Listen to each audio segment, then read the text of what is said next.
Alright, so the two things that I didn't, well, three things that I didn't take apart. The sear, which we'll do in a second, the firing pin, and the extractor. The extractor is a simple roll pin. You get a punch and punch it out. It's staked this way, but goes down and then comes out this way. The firing pin, you will use a tool of some sort, push down on the firing pin, and then you'll pull out on the firing pin block. I'm not going to do it because I'm going to shoot it straight to the camera, and I really don't want to do that. The sights, loosen those two screws, this will push out, and this one I would use a sight tool to do. Alright, so for the sear on the fire control group, it's another directional pin. Note how this side is larger than this side. And all you're going to do is push that pin out.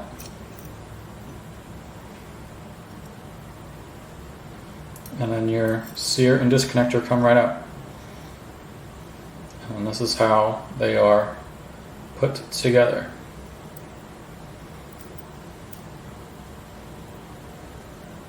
Alright, so we're going to put it back into the hole. Make sure the disconnector is popping up. Make sure it's aligned. Put the pin in through the bottom.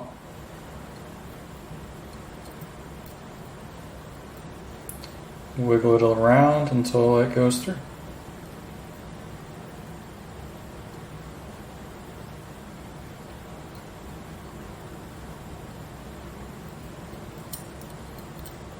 And there you are.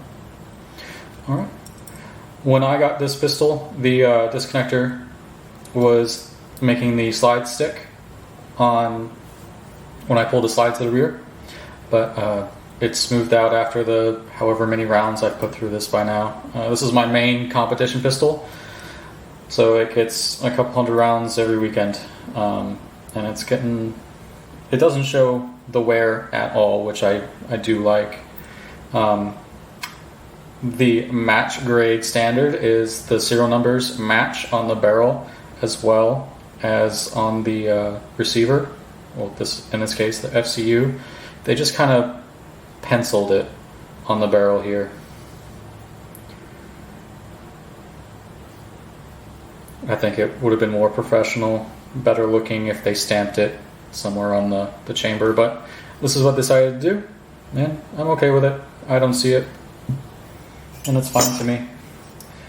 I believe I thought I saw it also on the frame, but I was mistaken. But it is on the slide. Right in here, it is stamped or engraved. Last 4, last 3, full. Which is just weird that it doesn't have it on this. Alright, going back to reassembly. Do the slide last because that's the easiest part. We're going to go in the opposite order, which we did to take it apart.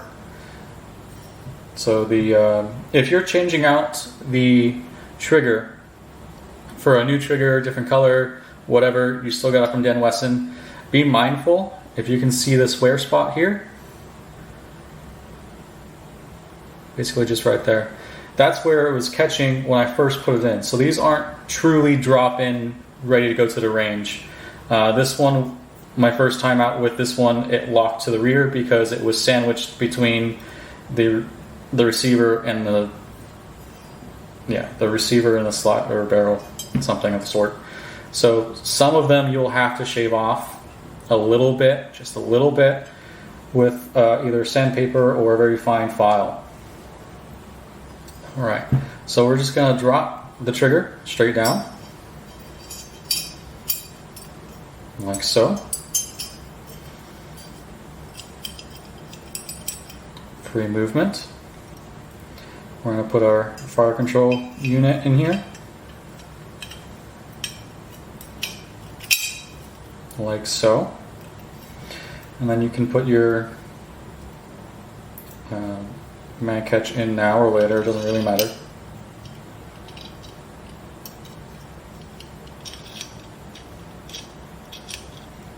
Okay.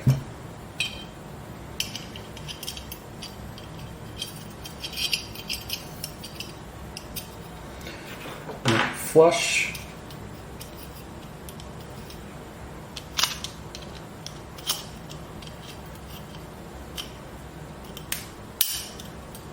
Snaps in.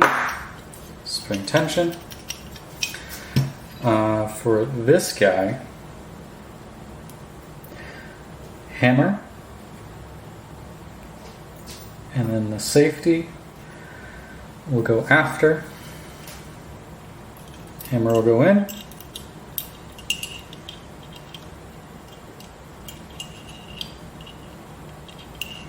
When you put the hammer in, you're going to make sure that the strut doesn't go on the inside of the frame.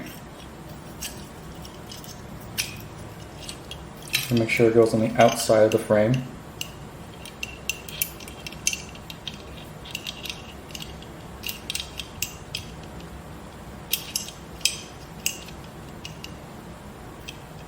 Like so. Put that pin through. This is a pin that it's for the ambi safety. I haven't seen one that's flush on both sides, but this would catch on the ambi safety, and so it sticks out a little bit. I'm going to do the safety last. Now what we're going to do is the fun part. I'm going to see if I can put this together wrong to show you what wrong looks like, and then I'll fix it so it's right. So the difference between the leaf spring for the DWX and a 1911 is that flap right there is cut. On 1911 it's kind of a hook, and this one is taken off. Other than that, it is a 1911 leaf spring. Hammer strut is in the way, so we'll move that out of the way.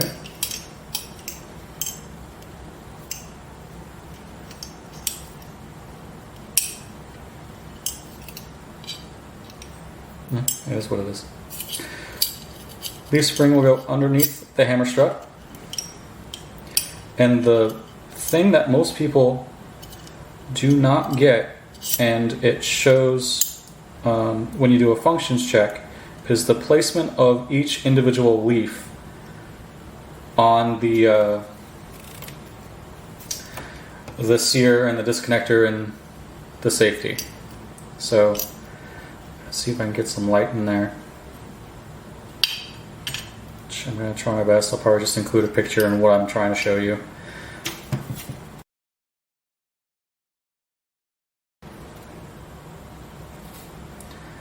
Alright.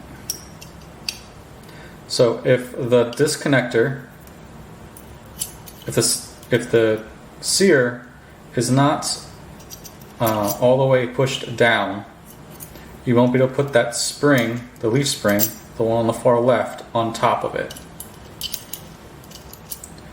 And then if I do that, and I put this together, you will have hammer follow. So you'll rack the slide, and the hammer will just do whatever it wants. So what you have to do is put that spring on top of the little feet on the sear.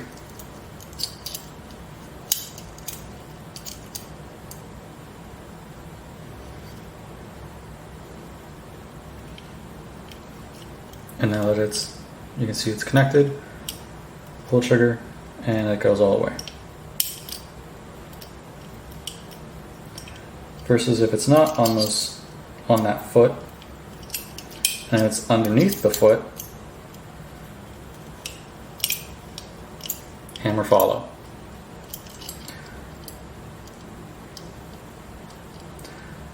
Alright, I'm gonna do my best here. Sorry. Let's see if I can bring the light a little closer.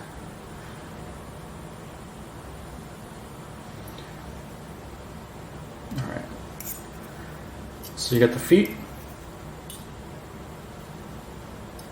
here, and then if this spring goes underneath that foot, you're going to have hammer follow. Don't worry about this little guy yet. So take it out, push that all the way down, the sear, all the way down.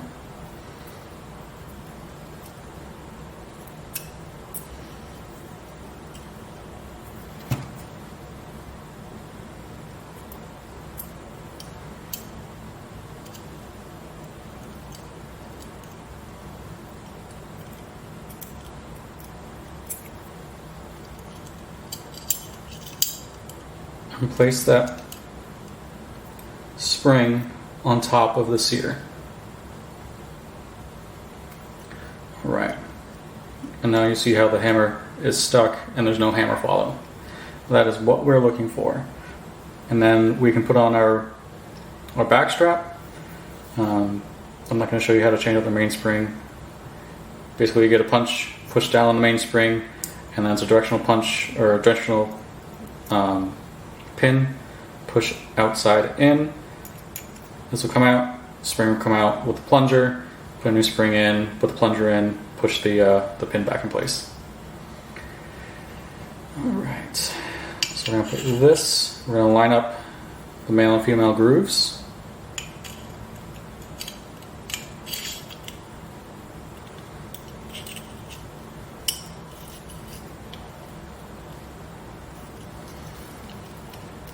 And you're going to have a bit of resistance if the hammer is still down.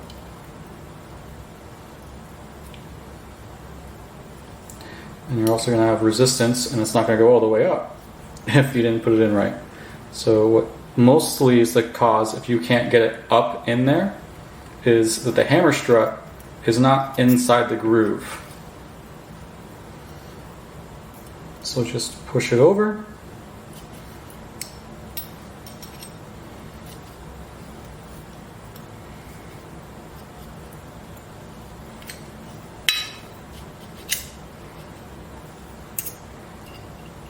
Make sure it's in the groove of your back strap.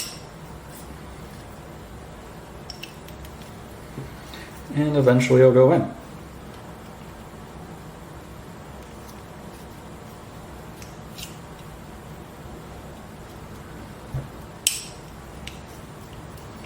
I'm not a professional, I'm a hobbyist. You can roast me if you'd like.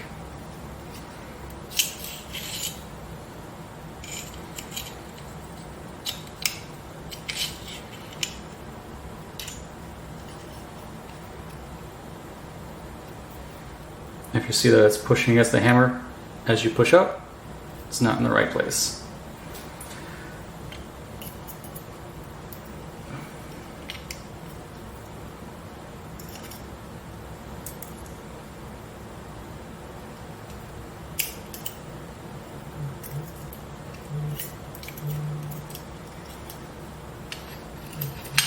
And there we are.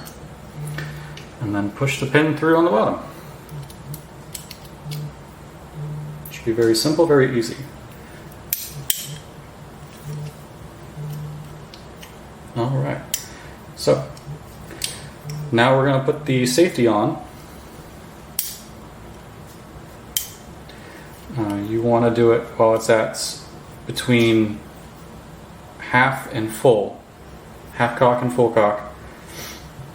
Make sure you put this in there first. It'll be right about there. You're going to put the long end in here, and this piece will go against your disc or your sear, or your hammer. Move them out of the way. All right. So it is in. What I have to do is push down on the retention spring. And I do thank Dan Wesson for sending this with the pistol. You're going to push down on the spring.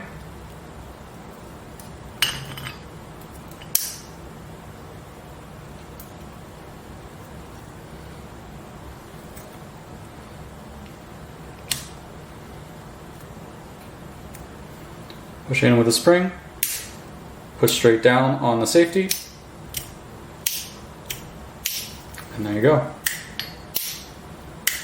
Make sure it works. Perfect.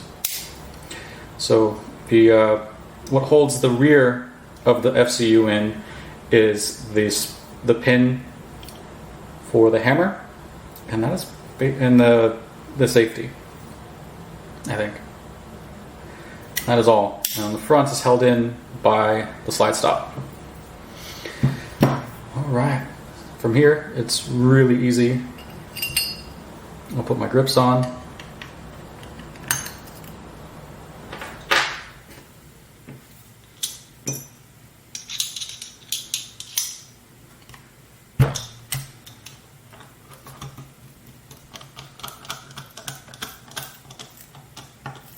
A good German expression, gut und tight.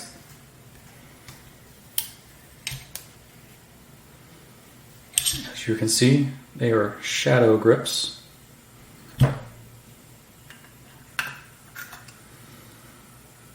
And these are lock palm swell, full weight brass, and they really even out the pistol, and they just fill that gap very well. All right, slide.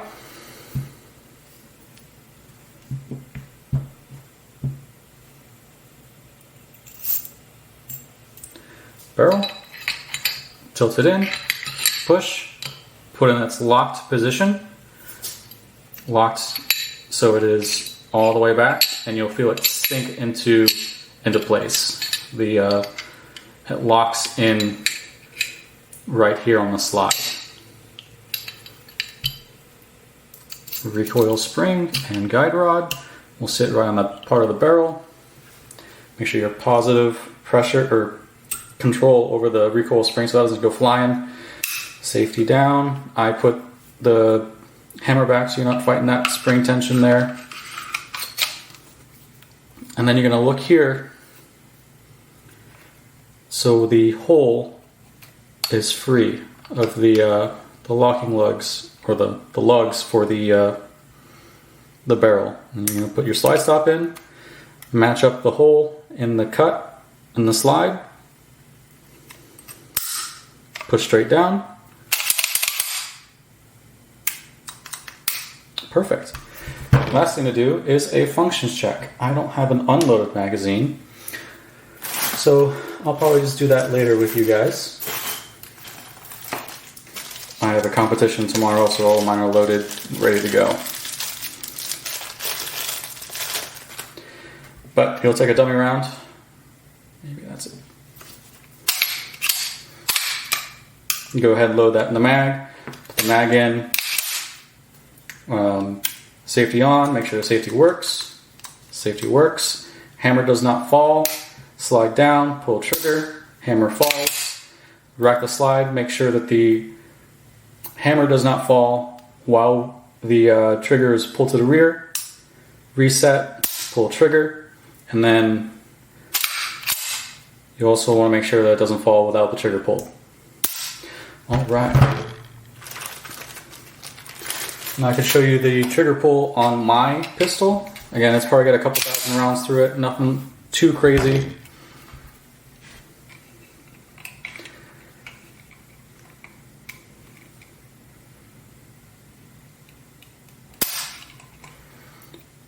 £4.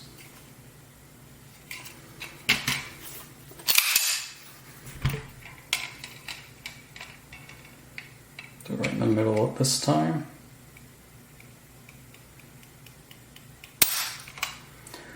£4.